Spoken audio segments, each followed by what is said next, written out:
Tuluyan ang tinukoy ni Coach Tim Cone ang totoong kailangan ng Gilas Pilipinas para makasabay sa ilang koponan sa FIBA Asia Cup. Practice kada Lunes na dati nang ginagawa ni Coach Chot Reyes, pinag-iisipan na rin niyang isagawa para mas makabuo ng matibay na sandata ang pambansang koponan.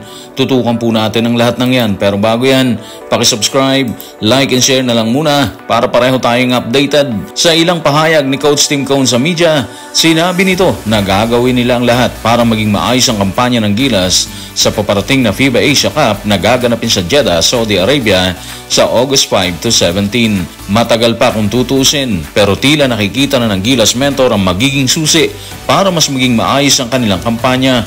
Tanong, anong nakikitang susi ni Coach Tim Cone para sa Gilas Pilipinas? Tutukan natin ang mga sinabi niya sa report ni Ruben Terrado sa Spin. Ang susi talaga ay ang oras ng paghahanda at kung gaano karaming oras ang kailangan namin para maganda. Sa ngayon sinusubukan naming alamin ang mga bagay-bagay. Matatapos ang PBA sa ika-27 ng Hulyo. Dahil dyan, posibleng magkaroon kami ng unang practice sa 28 or 29. Tapos lalaban naman kami sa August 5. Halos 6 na araw na lang yon kasama ang biyahe papunta doon. Okay yun ha, oras ang kailangan nila para makapag-produce ng magandang resulta. Obvious naman na yun talaga yung kulang eh. Panahon ng preparation. Kung matatapos kasi sila ng July 27, tapos magsisimula sila sa 28 or 29, tapos sasabak sa bakbakan ng August 5, kapos na kapos talaga sila dito, di ba? Hindi na naman magiging maganda ang kondisyon ng players nila. Hindi lang yan. Kulang-kulang sila ngayon, di ba? Wala si Kai Sotto. Ang isa sa mga inasahan ni Coach Tim sa kampanya nila sa OQT versus Latvia. Nakita niyo naman siguro nung mawala ang presensya ni Kai sa bakbakan ng Gilas at Georgia, di ba? Humina sila, nawala yung galaw nila versus Latvia. Hindi na natin nakita yon. Nung kalaban nila yung Brazil sa semis, ibang-iba din, di ba? Wala din si Kai Sotto sa gitna eh. Resulta ng dalawang laban na yon, Georgia at Brazil sa OQT, talo tayo pareho. Ganun na ganun din ang nangyari sa qualifiers. Nanalo sila sa New Zealand kasama si Kai. Tapos natalo sila sa New Zealand nung wala na si Kai sa gitna. Medyo mahirap silipin ang presensya ngayon ni Kai kasi nga meron siyang injury at kasalukuyan nagpapagaling. Pero sana yung panahon ng preparation nila mas maging maganda sana, di ba? Yun yung nakikita ni Coach Tim. So dapat mabigyan talaga ng attention ng SBP at siguro maging ng PBA na rin. Kung kulang na sila sa tao tapos kulang pa sila sa practice, medyo kakainin lang tayo ng buo ng mga koponan na makakalaban natin sa qualifiers.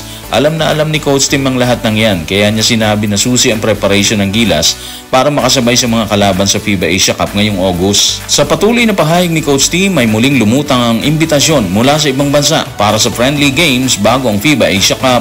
Subalit para sa kanya, bagamat maganda ang friendly games, tila mas kailangan umano nila ang practice. Kaya ang tanong ng bayan, ano ang plano nila para mas makapag-practice ang grupo ng Gilas? Tutukan natin ang mga sinabi ni Coach Tim sa report ni Ruben Terrado sa Spin. Oras ng practice ang kailangan natin. Yung games at friendlies, maganda yon. Pero kailangan natin ng practice eh. Titingnan natin, siguro maglalaan tayo ng ilang Lunes para mag-practice. Hindi ko alam, ano man ang magawa natin, titingnan natin ang lahat ng option. Well, mahalaga naman talaga yung ilang friendly games. Unang-una, makakakuha tayo doon ng idea kung gaano kalakas ang koponan na makakaharap natin sa Asia Cup. Pero sa kaso natin ngayon, alam na nila ang lakas ng mga kalaban, di ba? Nakaharap na nila ng tig-2 beses ang New Zealand at Chinese Taipei. Iraq na lang siguro yung kulang nila, di ba? Kaya siguro para kay Coach Tim, mas kailangan ng Gilas ang practice dito sa atin.